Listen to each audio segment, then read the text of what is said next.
आज मैं आपको एक ऐसे स्कूल के बारे में बताने जा रहा हूं जो बाकी सब स्कूल से बहुत अजीब था। यह एक सच्ची कहानी है जो मैं आपको आज सुनाने जा रहा हूं।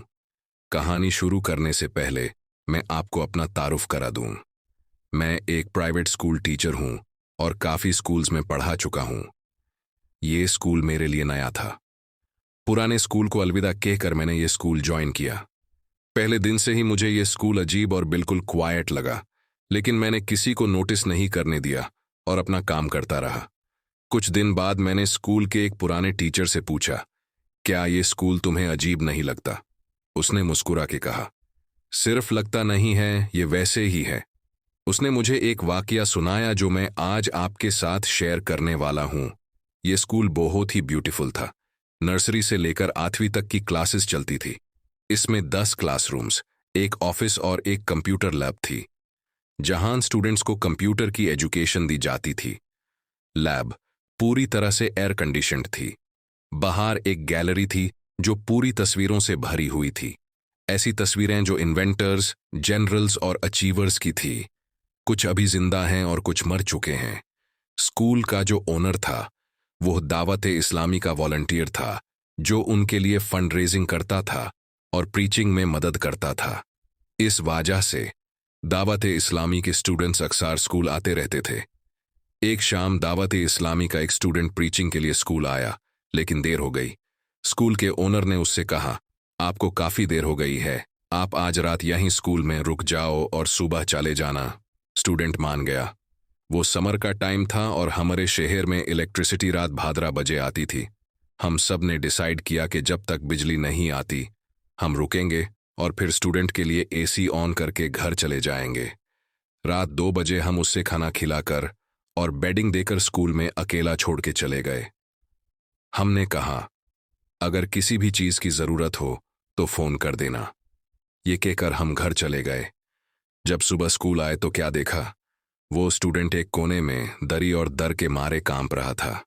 जब उसे पूछा तो उसने बताया, जब आप स्कूल से गए तो मैंने सोच लिया कि जल्दी सो जाता हूं, क्योंकि मुझे फजर के लिए उठना था। मैं जैसे ही बिस्तर पर लेटने लगा तो मुझे स्कूल के मेन गेट पर नॉक की आवाज सुनाई दी। मुझे लगा आप लोग वापस आए हैं।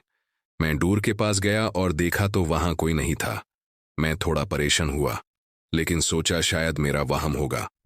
फिर मैं अपने रूम में आया और अंदर का दरवाजा लॉक करके बिस्तर पर लेट गया। जैसे ही लेटने की कोशिश की, फिर नॉक सुनाई दिया। अब मैं डर के मारे भागा कि पता करूं ये कौन है। जब डोर खोला तो फिर कोई नहीं था। अब मुझे लग गया कि कुछ तो गड़बड़ है। डर के मारे मैं वापस रूम में आया और डोर अंदर से लॉक कर दिया, लेकिन इस बार नॉक मेरे रूम के दरवाजे पर हुआ। मैं शॉक्ड था। रूम में मेरे अलावा और कोई था ही नहीं, तो दरवाजा कौन नॉक कर रहा था? डर के मारे मेरी हार्ट बीट तेजी से बढ़ गई। मैं कलमा पढ़ने लगा और हिम्मत करके दरवाजा खोला। जैसे ही दूर खोला, मेरी रूह कांप उठी। गैलरी की वो सारी तस्वीरें जो इन्वेंटर्स, जनरल्स और अचीवर्स की थी, जो कभी जिंदा थे और अब कुछ मर चुके थे, वो सब जिंदा होकर मेरे सामने खड़े थे। उन्होंने कहा, बाहर आओ, हमसे बात करनी है। मैं जल्दी से डोर लॉक करने की कोशिश कर रहा था, लेकिन डोर खुद से खुल गया। उन सब ने मुझे पकड़ लिया और पता नहीं क्या पढ़ना शुरू कर दिया। डर के मारे मैं बेहोश हो गया।